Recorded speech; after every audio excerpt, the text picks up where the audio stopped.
Welcome back.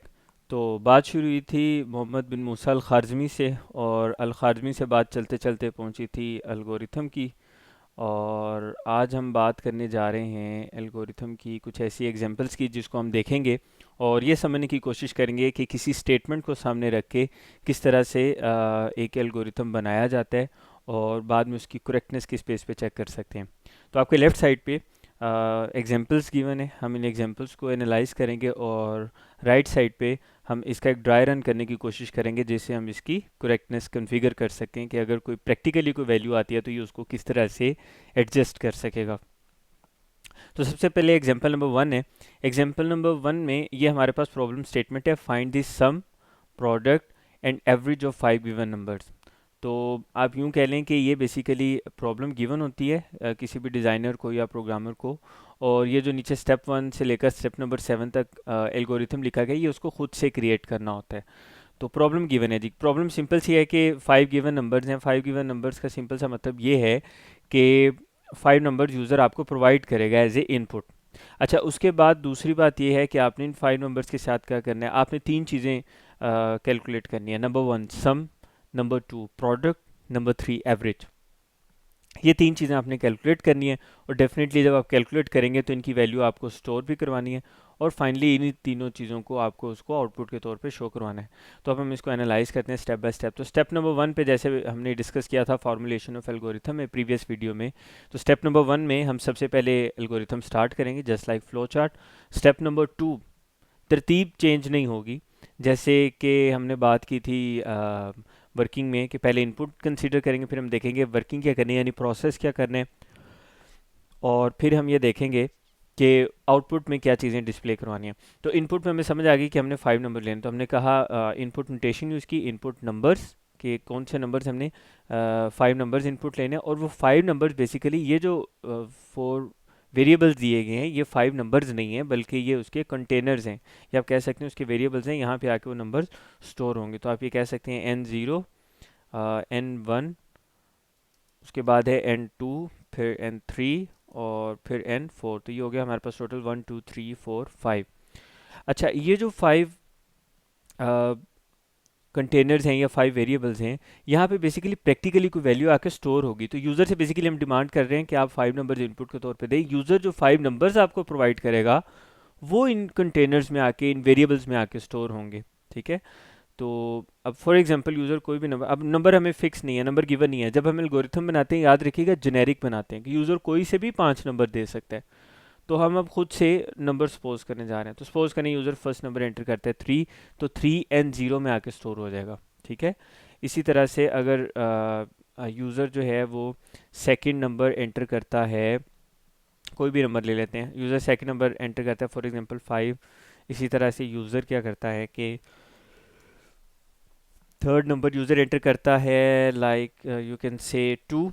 तो two किस में स्टोर हो जाएगा, एन टू में, यानी तरतीब से जिस अरेंजमेंट से नंबर यूज़र एंटर करेगा उसी अरेंजमेंट से ये वन बाय वन स्टोर होते जाएंगे। यूज़र ने फोर्थ नंबर एंटर किया, लेट्स सपोज वन, तो वो वन आके एन थ्री में स्टोर हो जाएगा। इसी तरह यूज़र ने फिफ्थ नंबर एंटर किया, फॉर इंस्टेंस अगेन हम कह लें कि यूज़र ने वन स्टोर किया ना, तो वन प्रोवाइड किया तो वो एन फोर में आके स्टोर हो जाएगा। यानी जिस तरतीब से नंबर्स आएंगे डाटा आएगा उसी तरतीब से वो इन कंटेनर्स में इन वेरिएबल्स में आके स्टोर हो जाएगा। उसके बाद हम आ जाते हैं स्टेप नंबर थ्री की तरफ। सेट नोटेशन आपको याद है, हमने लास्ट टाइम भी डिस्कस किया था, यहाँ पे ऊपर गिवन भी है। It is use to give name to data in computer memory. कि कंप्यूटर मेमोरी में जब हमने डाटा को नेम असाइन करना होता है तब हम इसको यूज़ करते हैं। तो यहाँ पे दो चीज़ें हो रही हैं, इस चीज़ का आपने ख्याल करना है स्टेप नंबर थ्री में, एक कैलकुलेशन और दूसरी चीज़ उसकी स्टोरेज। तो यहाँ पे आपने दो चीज़ें समझनी है, सेट और टू, यानी सम के बाद। अब ये देखेंगे इसने लिखा है set sum to n zero plus n one plus n two plus n three plus n four. तो आप यूँ समझ लें कि टू के बाद हम जो भी फार्मूला या एक्सप्रेशन लिखना होता है जिसकी कैलकुलेशन होती है और उसका जो फाइनल रिजल्ट आता है वो आके स्टोर होगा सम में। ठीक है। तो ये इस तरह से इसकी ये वर्किंग चलेगी। हम इसको लिख लेते हैं नीचे। तो अब हमारे पास आप कह सकते हैं कि प्रोसेस का जो स्टेप है स्टेप नंबर थ्री उसकी तरफ हम आ रहे हैं। तो ये वर्किंग किस तरह से होगी, सेट सम टू के बाद जो कुछ भी एक्सप्रेशन है उसको हमने सॉल्व करना है। तो बेसिकली यहाँ पे लिखा हुआ है n0 plus n1 plus n2 plus n3 plus n4, तो डेफिनेटली इनकी जगह पे इनकी वैल्यूज आएंगी। तो n0 की वैल्यू है 3, ठीक है। n2 की वैल्यू है, n2 की क्या वैल्यू है, सॉरी n1 की पहले वैल्यू आएगी दैट इज़ 5। उसके बाद फिर इसी तरह से n2 की वैल्यू आ जाएगी 2, फिर n3 की वैल्यू आ जाएगी 1, फिर इसी तरह से n4 की वैल्यू आ जाएगी वो भी 1। तो हम इनको कैलकुलेट करके देख लेते हैं ये क्या बनेगा। 3 + 5 ये हो जाएगा 8 + 2 10 + 1 11 + 1 12। तो टोटल हमारे पास आ गया 12। अब ये जो 12 है ये कहाँ पे जाके स्टोर हो जाएगा, सम में। ठीक है, यहाँ तक चीज़ क्लियर होगी। उसके बाद अब हम आगे चलते हैं, स्टेप नंबर 4 देखें जी। स्टेप नंबर 4 में कहता है सेट प्रोडक्ट टू, आगे यानी इन्हीं पांचों नंबर्स को वो मल्टीप्लाई करके अगेन सेम उसी तरह से यहाँ पे जो एक्सप्रेशन सोल्व होगा इसका फाइनल रिजल्ट किस में आके स्टोर होगा, प्रोडक्ट में। तो हम ये भी स्टोर कर लेते हैं, प्रोडक्ट में आके हमारे पास क्या स्टोर होगा कि ये जो n0 से लेकर n4 तक इन पांचों को मल्टीप्लाई करना है। तो हम इनको मल्टीप्लाई करके देख लेते हैं। n0 को n1 से मल्टीप्लाई करेंगे विच मीन्स 3 × 5 तो ये हो जाएगा 15, फिर 15 को मल्टीप्लाई करेंगे 2 से तो ये हो जाएगा 30, फिर 30 को 1 से मल्टीप्लाई करेंगे 30 ही रहेगा, फिर इसको 1 से मल्टीप्लाई करेंगे तो ये भी 30 ही रहेगा। तो फाइनल हमारे पास आंसर क्या आ जाएगा, 30। ठीक है, पांचों को मल्टीप्लाई करके। अच्छा, उसके बाद आ जाते हैं जनाबे वाला एवरेज पे। तो एवरेज पे हमारे पास यहाँ पे इन पांचों नंबर्स को ऐड करके 5 पे डिवाइड करना है। अच्छा, इन पांचों नंबर को हम ऑलरेडी क्योंकि ऐड कर चुके हैं उसका रिजल्ट हमारे पास आया था 12। तो हम यहाँ पे यानी ये हमारे पास बनेगा 12 divided by, total number of values हैं 5 तो डिवाइडेड बाय 5। अच्छा, ये सारा जब सॉल्व होगा, ये जो सारा एक्सप्रेशन है, तो ये इसका रिजल्ट कहाँ पे आके स्टोर होना है, एवरेज में। ठीक है, तो हम जब इसको डिवाइड करेंगे, इसको डिवाइड करने से हमारे पास जो भी फाइनल रिजल्ट आएगा उसको हमने क्या करना है कि इसमें स्टोर कर देना है। तो लेट्स सी, हम इसको डिवाइड करके देखते हैं।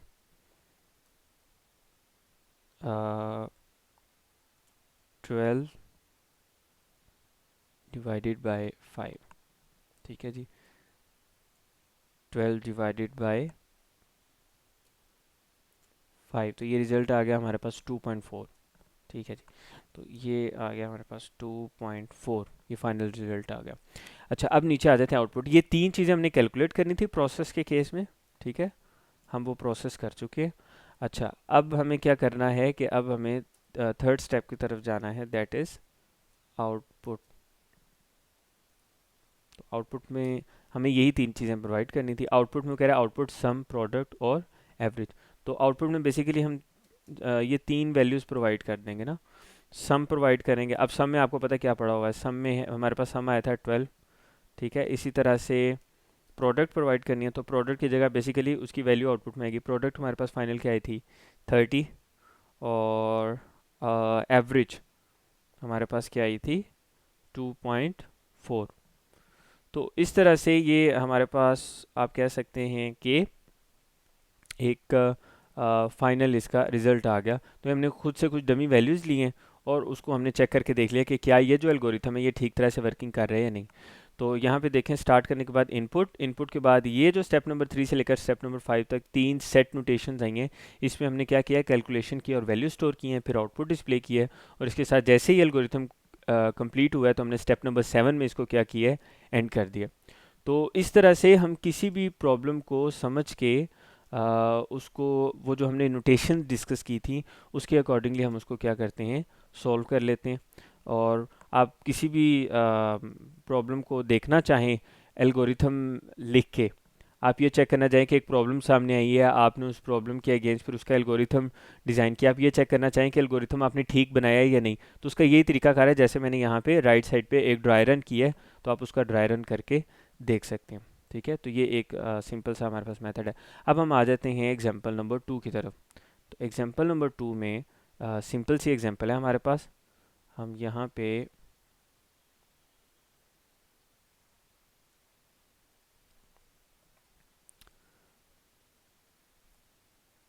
जी, तो हम यहाँ ये थोड़ा सा चैप्टर नंबर 3 पे मूव कर गया, हमें वापस जाना है यहाँ से चैप्टर नंबर 1 की तरफ।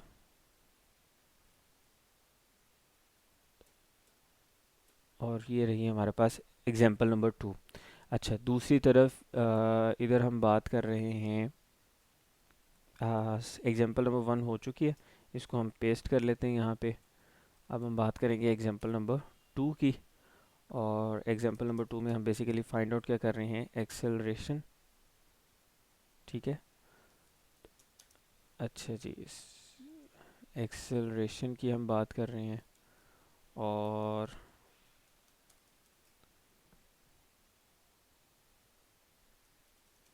अच्छा, अब ये जो वैल्यूज़ हैं इनको हम चेंज कर देते हैं। इनपुट की ये 5 नंबर्स थे, इसको भी हम वापस उसी फॉर्म में ले जाते हैं। ठीक है, तो डेटा हम दोबारा से इसको देखेंगे। इनपुट भी ख़त्म करते हैं, यहाँ पे जो वैल्यूज़ थी इनको भी हम यहाँ से ख़त्म कर रहे हैं, और आउटपुट भी यहाँ से ख़त्म कर रहे हैं। अब हम देखेंगे जो हमारा डेटा है एग्जांपल नंबर 2 के अकॉर्डिंगली उसको एडजस्ट करने की कोशिश करते हैं। सो लेट्स सी, इसको थोड़ा सा जूम इन कर लेते हैं। जी, तो हमारे पास प्रॉब्लम गिवन है to find acceleration of a moving object with the given mass and the applied force. आपने एक्सेलरेशन फाइंड आउट करनी है कैसे ऑब्जेक्ट की जो मूव कर रहा है, और आपको प्रोवाइड किए जाएगा मास और अप्लाइड फोर्स। सो यहीं से हमें स्टेटमेंट से समझ आ गया कि इनपुट के तौर पे हमें बेसिकली यहाँ पे दो चीज़ें रिक्वायर्ड हैं, तो वो हम पहले लिख लेते हैं। एक हमें चाहिए यहाँ पे मैथ, तो स्टेप नंबर 1 हमने स्टार्ट किया, स्टेप नंबर 2 में हमने कहा इनपुट नंबर्स, यानी हमें दो नंबर्स प्रोवाइड करो, मैथ्स और फोर्स। तो यूज़र जो वैल्यू एंटर करेगा वो मैथ्स में आएगी, और किस में आएगी, फोर्स में आके दो वैल्यूज़ हमारे पास स्टोर होनी है। ये बात समझ आ गई? ठीक है जी। उसके बाद प्रोसेस हमने करना है। प्रोसेस में देखें, सेट नोटेशन हमने यूज़ किया, उसमें हमने कहा है कि फोर्स को हमने मैथ से डिवाइड करना है, और उसका जो रिजल्ट आएगा उसको एक्सेलरेशन में स्टोर करना है। सो एक्सेलरेशन किसके इक्वल आएगा, फोर्स डिवाइडेड बाय मास। इसको हम वापस नॉर्मल टेक्स्ट में कर देते हैं। ठीक है जी, ये हो गया हमारा प्रोसेस। और आउटपुट क्या आ रहा है जी, आउटपुट में हमने एक्सेलरेशन का जो फाइनल रिजल्ट आएगा वो हमने यहाँ पे शो करवाना है। ठीक है जी, ये तीन चीज़ें हमने यहाँ से कॉन्फ़िगर की हैं, इस स्टेटमेंट को सामने रखा। ठीक है, और इस प्रॉब्लम को समझते हुए हमने देखा कि इनपुट के तौर पे ये दो चीज़ें चाहिए, प्रोसेस हमने ये करना है, और आउटपुट में हमने ये डिस्प्ले करवाना है। अब इसको हम कन्वर्ट बड़ी आसानी से कर सकते हैं ना, ये जो डाटा हमने इकट्ठा कर लिया है, इसको अब हम आसानी से कन्वर्ट करते हैं एल्गोरिथम में। स्टेप नंबर 1 हमने डेफिनेटली उसको स्टार्ट करना है। स्टार्ट करने के बाद हमने दो वैल्यूज़ इनपुट के तौर पे लेनी है, मैथ्स और फोर्स। तो अब हम ड्राई रन की तरफ आ जाते हैं। सपोज करें यूज़र जो है ना वो मैथ्स प्रोवाइड करता है 3, ठीक है, और यूज़र फोर्स की वैल्यू प्रोवाइड करता है लेट्स सपोज 12 कर लेते हैं। ठीक है, तो ये दो वैल्यूज़ यूज़र प्रोवाइड करता है, ये फिक्स नहीं है, ये हमने खुद से सपोज की हैं। यूज़र कोई भी वैल्यूज़ प्रोवाइड कर सकता है। मैंने जैसे शुरू में आपसे बात किया कि एल्गोरिथम जेनेरिक होता है। प्रोसेस में आ जाते हैं जी। प्रोसेस में क्या करना है, फोर्स की वैल्यू को मैथ से डिवाइड करना है। फोर्स की क्या वैल्यू थी, 12। अच्छा जी, मैथ्स की क्या वैल्यू हमने सपोज की है, मैथ्स की वैल्यू जी 3। तो इसका फाइनल रिजल्ट क्या बनेगा, ये बन जाएगा 3 4 ज़ार 12, तो इसका रिजल्ट आएगा 4। अब एक्सेलरेशन क्या स्टोर हो जाएगा, 4। ठीक हो गया, तो आउटपुट में क्या शो कर देगा ये, output is equal to acceleration. User को अपने डाटा पे तो शो करवाना है ना, जो फाइनल रिजल्ट है, तो वो आउटपुट में शो हो जाएगा। तो इस तरह से यूज़र को फाइनल रिजल्ट मिल जाएगा, और यही चीज़ हमें चाहिए थी कि हमने एक्सेलरेशन फाइंड आउट करनी है एक मूविंग ऑब्जेक्ट की। अब हम आगे चलते हैं एग्जाम्पल नंबर 3 की तरफ। तो एग्जाम्पल नंबर 3 की सिंपल सी स्टेटमेंट है। एग्जाम्पल नंबर 3 पे मूव करने से पहले हम यहाँ पे आ, ये डाटा इरेज कर देते हैं, और इस डाटा को इरेज करते हुए यहाँ पे इसे अपडेट कर देते हैं। अब हमारे पास आ गई एग्जाम्पल नंबर 3। इनपुट भी यहाँ से ख़त्म करते हैं, और प्रोसेस भी ख़त्म करते हैं, और इसी तरह से आउटपुट भी ख़त्म करते हैं। अच्छा जी, एग्जाम्पल नंबर 3 की बात करते हैं। तो एग्जाम्पल नंबर 3 है जी, find the volume of a cube. Simple, आपने वॉल्यूम फाइंड आउट करना है, तो प्रोसेस में डेफिनेटली हमें कहीं ना कहीं वॉल्यूम को कैलकुलेट करना पड़ेगा। ठीक है जी, क्यूब का वॉल्यूम कैलकुलेट करना है, तो क्यूब का जो वॉल्यूम है उसके लिए हमारे पास फार्मूला होता है side cube. So we can say side multiply by side. ठीक है, अच्छा जी, अब यूज़र से हमें क्या इनपुट के तौर पे चाहिए, साइड की वैल्यू हमें यूज़र से एज ए इनपुट के तौर पे चाहिए। तो हम यहाँ पे लिख देते हैं कि साइड की जो वैल्यू है ये हमें यूज़र से एज ए इनपुट रिक्वायर्ड है। आउटपुट में हमने क्या शो करवाना है, आउटपुट में हमने इसका जो फाइनल वॉल्यूम कैलकुलेट करेंगे वो हमने आउटपुट में शो करवाना है। तो ये हो गया डाटा ओवरऑल, या एनालिसिस कह लें आप इस प्रॉब्लम स्टेटमेंट का। अच्छा, इसकी बेस पे अब हम आराम से एल्गोरिथम बना सकते हैं। हमने एल्गोरिथम स्टार्ट किया, स्टेप नंबर 2 में हमने कहा इनपुट नंबर साइड यूज़र से कहें कि वो कोई वैल्यू हमें प्रोवाइड करे साइड की। तो for example user value provide करता है 3, ठीक है। अच्छा, उसके बाद हमने कहा कि set volume to side multiply by side, इन तीनों वैल्यूज़ को वो मल्टीप्लाई करेगा और स्टोर किस में करेगा, आके वॉल्यूम में। सेट वॉल्यूम टू, आगे जो भी रिजल्ट आएगा एक्सप्रेशन का उसको वॉल्यूम में स्टोर करेगा। तो साइड की वैल्यू 3 है ना, तो यहाँ पे आ जाएगा 3, उसके बाद यहाँ भी 3, और फिर इस तरह से यहाँ पे भी 3। तो ये 3 मल्टीप्लाई बाय 3 हो जाएगा, 3 3 ज़ा 9, 9 3 ज़ा 27। तो फाइनल रिजल्ट क्या आ जाएगा, 27। 27 स्टोर किस में होगा, वॉल्यूम में, क्योंकि हमने यहाँ पे सेट नोटेशन यूज़ की है। अच्छा जी, उसके बाद आउटपुट में हमने जो फाइनल रिजल्ट है वो डिस्प्ले करवाना है। तो वॉल्यूम का रिजल्ट आया हमारे पास 27। इस तरह से यूज़र को हम ये आउटपुट फाइनल शो करवा देंगे। अब हम आ जाते हैं एग्जाम्पल नंबर 4 की तरफ। अगेन एग्जाम्पल नंबर 4 पे आने से पहले हम यहाँ पे इस डेटा को अपडेट कर देते हैं। एग्जाम्पल नंबर 4 करने जा रहे हैं हम। ठीक है जी, एग्जाम्पल नंबर 4 में इनपुट चेंज होगी, तो यहाँ से ये रिकॉर्ड डिलीट कर देते हैं। प्रोसेस से भी इसको इरेज कर देते हैं और इसको भी डिलीट कर देते हैं। तो हमारे पास एग्जाम्पल नंबर 4 में उसने कहा जी एरिया ऑफ पैरेललोग्राम चाहिए। इसका मतलब हमें प्रोसेस क्या करवाना पड़ेगा, एरिया किस चीज़ का, पैरेललोग्राम का। अच्छा, पैरेललोग्राम का जो एरिया है उसके लिए जो हमारे पास फॉर्मूला है, बाय द वे पैरेललोग्राम ये वही आपके पास सिंबल है जो हमने यूज़ किया था, अगर आपको याद हो, उसमें फ्लो चार्ट में फॉर इनपुट आउटपुट, ठीक है। तो उसमें उसका जो फार्मूला है उसमें हमें दो चीज़ें चाहिए होती हैं, एक बेस की वैल्यू चाहिए होती है, दूसरा हमें उसमें वैल्यू चाहिए होती है हाइट की। ये दो चीज़ अगर हमें मिल जाए तो हम इनको मल्टीप्लाई करते हैं तो एरिया का रिजल्ट आ जाता है। अच्छा, अब ये दोनों चीज़ें जब हमें चाहिए तो हमें इनपुट में इसका मतलब इन दोनों की वैल्यूज चाहिए होगी। तो हम कहते हैं इनपुट में हमें चाहिए बेस, हमें यूज़र बेस प्रोवाइड करे और हाइट प्रोवाइड करे, तो एरिया हम खुद निकाल लेंगे। ठीक है जी। आउटपुट में हमने क्या बताना है, आउटपुट में भी हमने एरिया बताना है। तो जो एरिया फाइनल आएगा वो हम आउटपुट में बता देंगे। तो ये ओवरऑल एक एनालिसिस है एग्जाम्पल नंबर 4 का। अच्छा, अब हम आगे मूव करते हैं। इसको हमने कन्वर्ट करना है। तो स्टेप नंबर 1 हमने एल्गोरिथम को स्टार्ट किया, that is compulsory for every algorithm. Step number 2 हमने क्या किया, सबसे पहले हम ज़ाहिर है प्रोसेसिंग की तरफ नहीं जाते, इनपुट की तरफ जाते ना। तो हमने इनपुट लिए 2 नंबर्स, यूज़र से कहा कि भाईजान आप काइंडली बेस और हाइट की वैल्यू प्रोवाइड करें। तो यूज़र ने वैल्यू प्रोवाइड की। यूज़र ने फॉर एग्जांपल बेस की वैल्यू दी 4 और यूज़र ने हाइट की वैल्यू प्रोवाइड की कि हाइट है जी 3। तो अब एरिया क्या हो जाएगा, बेस की वैल्यू 4 है और हाइट की वैल्यू क्या है 3। सो 4 मल्टीप्लाई बाय 3, रिजल्ट क्या आएगा, 4 3 ज़ार 12। इसका मतलब एरिया की फाइनल वैल्यू क्या आ जाएगी हमारे पास, 12। तो यही चीज़ हमने किया प्रोसेस में। हमने कहा step number 3 set area to base into height, यानी बेस इनटू हाइट, इस एक्सप्रेशन को सोल्व करके जो रिजल्ट आएगा वो एरिया में स्टोर हो, और फाइनली हमने वही रिजल्ट आउटपुट में डिस्प्ले करवा देना है। तो ये हमने लेफ्ट साइड पे उसका एक छोटा सा ड्राई रन देख लिया। तो ये जो हमने जितने भी अभी तक आप कह लें एल्गोरिथम्स डिस्कस किए हैं, ये सिंपल से एल्गोरिथम्स हैं, ठीक है। आगे हमारे पास जो एग्जांपल नंबर 5 आ रही है, यहाँ से एक अभी तक जो नोटेशन हमने यूज़ किया वो ज़रा समझ लें। हमने स्टार्ट नोटेशन यूज़ किया, हमने इनपुट नोटेशन यूज़ किया नंबर 2, नंबर 3 हमने सेट नोटेशन यूज़ किया, हमने आउटपुट नोटेशन यूज़ किया, हमने एंड नोटेशन यूज़ किया। ये 5 नोटेशन अभी तक हमने यूज़ किए। अभी तक हमने इफ़ एल्स की बात नहीं की और गो टू की बात नहीं की। नेक्स्ट वीडियो में हम आगे कंटिन्यू करेंगे एग्जाम्पल नंबर 5 से, और एग्जाम्पल नंबर 5 से आपने ये जहन में रखना है कि हम मूव करने वाले हैं इफ़ एल्स की तरफ, ठीक है। और मैंने आपको बताया था कि इफ़ एल्स हम किस लिए यूज़ कर रहे होते हैं, इफ़ एल्स हम यूज़ करते हैं कंडीशन के लिए, या जहाँ पे हमें डिसीजन मेकिंग करनी पड़े। जैसे हमने फ्लो चार्ट में डिसीजन मेकिंग का अलग से सिंबल यूज़ किया था, तो एल्गोरिथम में उसके लिए इफ़ एल्स की जो हमारे पास नोटेशन है वो यूज़ होगी।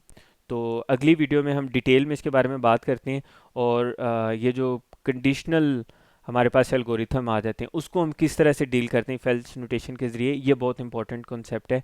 इसको समझने के लिए हम अगली वीडियो की तरफ जाते हैं, क्योंकि ये वीडियो ऑलरेडी काफ़ी ज़्यादा लेंथी हो चुकी है। तो मिलते हैं अगली वीडियो में।